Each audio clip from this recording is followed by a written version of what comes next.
Hello students, how you. उम्मीद करता हूँ सब अच्छे होंगे, बेहतरीन होंगे। मैं वेदन स्वामी आज सबका स्वागत करता हूँ फ्यूचर सीरीज इंस्टीट्यूट के ऑनलाइन प्लेटफॉर्म पे।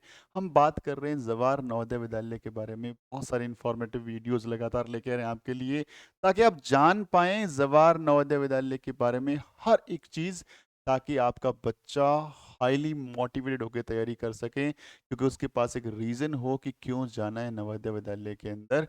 और एज ए पेरेंट्स आपके पास एक रीज़न हो अपने बच्चे को तैयारी करवाने के लिए कि हाँ, मैं तैयारी क्यों कराऊँ भाई। तो इसके बारे में जानने के लिए हम लोग डेली बेसिस पे बहुत बेहतरीन वीडियोस आप तक लाने की पूरी कोशिश करते हैं। और कितने बेहतरीन है वो डिसाइड आपको करना है, एक लाइक बटन दबा करके और उसको शेयर करके, और वो आप कर रहे हैं। Thank you very much for this kind of help. आज बात करेंगे बहुत इंपॉर्टेंट चीज़ की भाई। हमें यदि क्लास 9th का जो फॉर्म अभी निकला हुआ है, जिसकी 15 अक्टूबर लास्ट डेट है, वहाँ का फॉर्म भरने के लिए क्या एलिजिबिलिटी चाहिए क्लास 9th के लिए, बात करेंगे एलिजिबिलिटी की। तो सबसे पहली बात, only those candidate who are bonafide residence, मतलब बोनीफाइड, यानी जो जिनका जन्म जो रेजिडेंस है और जो पढ़ाई कर रहे हैं क्लास 8th के अंदर ड्यूरिंग द एकेडमिक सेशन 2022-23, यानी यदि आप 8वीं में पढ़ रहे हैं तो ही अप्लाई कर सकते हैं। और जहाँ पे आपका बर्थ हुआ है और जहाँ पे आप पढ़ाई कर रहे हैं वो सेम होना चाहिए in one of the government recognise schools, school कोई भी डिस्ट्रिक्ट में जहाँ से आप जवाहर नवोदय विद्यालय का functioning and whether admission slogan are eligible. यानी जैसे मैं बता दूं इसको सिंपल लैंग्वेज में, मैं बीकानेर राजस्थान से बिलोंग करता हूं, क्योंकि हमारी एकेडमी बीकानेर राजस्थान के अंदर है। तो मैं यदि बीकानेर में बोर्न हूं और मैं बीकानेर के अंदर पढ़ाई कर रहा हूं तो मैं एलिजिबल हूं। और क्लास 8th में होना चाहिए। एकेडमिक सेशन जो रनिंग चल रहा है 2022-23, देखिए साफ साफ लिखा हुआ है 22-23, और आप लोग तब एलिजिबल हैं। अब एलिजिबिलिटी का पहला क्राइटेरिया आपको समझ में आ गया होगा।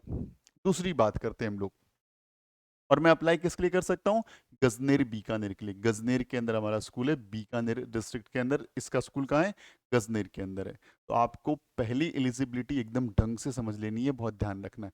दूसरी, candidate appearing of the admission test must be qualified and pass class 8th in the academic session 2022-23 from a government और गवर्नमेंट के कोई भी डिस्ट्रिक्ट के अंदर कोई भी स्कूल, वहाँ से एडमिशन उसका पास होना चाहिए। The student who have already passed class 8th in the previous academic sessions are not eligible। जैसे सैनिक स्कूल और राष्ट्रीय मिलिट्री स्कूल में होता है या RIMs में होता है, उस तरह का एलिजिबिलिटी क्राइटेरिया एकेडमिक का यहाँ पे नहीं है। यहाँ पे ये बोल रहा है कि यदि आपको 9th क्लास के लिए अप्लाई करना है तो इस साल आपका रनिंग 8वीं क्लास होना चाहिए, एकदम साफ साफ लिख दिया। यदि आपने पिछले साल 8वीं कर रखा है then you are not eligible. ठीक है। और अभी आप रनिंग में 7th में, then you are also not eligible. आप 8th रनिंग हो तो एलिजिबल हो, ये बहुत इंपॉर्टेंट बात है। अब अगली बात, भाई एज ग्रुप क्या चाहिए। एक candidate seeking admission must be born between 1 जुलाई 2008 से 30 अप्रैल 2010, यानी 1 मई 2008 से लेकर के 30 अप्रैल 2010, ये दो डेट याद रखो, बहुत इंपॉर्टेंट है। यदि इनके बीच में आपके बच्चे का बर्थ है, और ये दोनों डेट क्या है, इंक्लूसिव, मतलब आपके बच्चे का बर्थ यदि 1 मई को है तो भी एलिजिबल है, और 30 अप्रैल को है तो भी एलिजिबल है। तो ध्यान रखना, ये बहुत ज़्यादा ज़रूरी है। आप किसी भी कैटेगरी से बिलोंग करते हैं, लेकिन ये एलिजिबिलिटी क्राइटेरिया चेंज नहीं होने वाला है। ध्यान रखना, इस बात का नीचे से मेंशन कर दिया है कि this applicable to the all categories of the candidate including those who are belongs to OBC, SC ST, कोई फर्क नहीं पड़ता इसमें। ठीक है।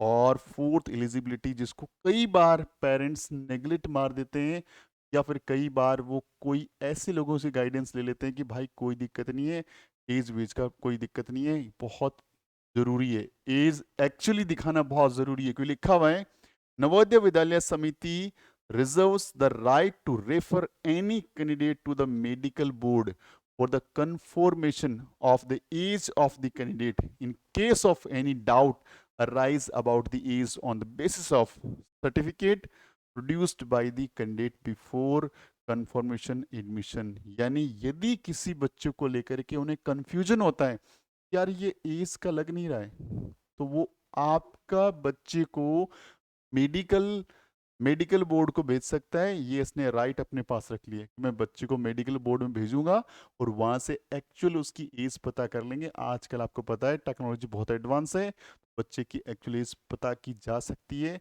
और ये साफ साफ इतनी एलिजिबिलिटी के अंदर डाला है।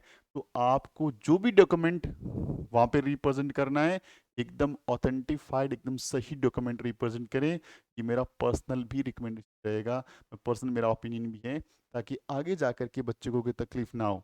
तो ये 4 एलिजिबिलिटी ध्यान रखनी है, यदि चारों एलिजिबिलिटी में आप फिट होते हैं तो फिर आपको 100% 9th क्लास का एप्लीकेशन फॉर्म जो आया हुआ है उसको भर देना चाहिए। तो मिलते हैं अगले वीडियो में इसी ढंग की बेहतरीन इंफॉर्मेशन के साथ। तब तक अपना ख्याल रखें, खूब सारी पढ़ाई करें। Wishing you very all the best and जय हिंद।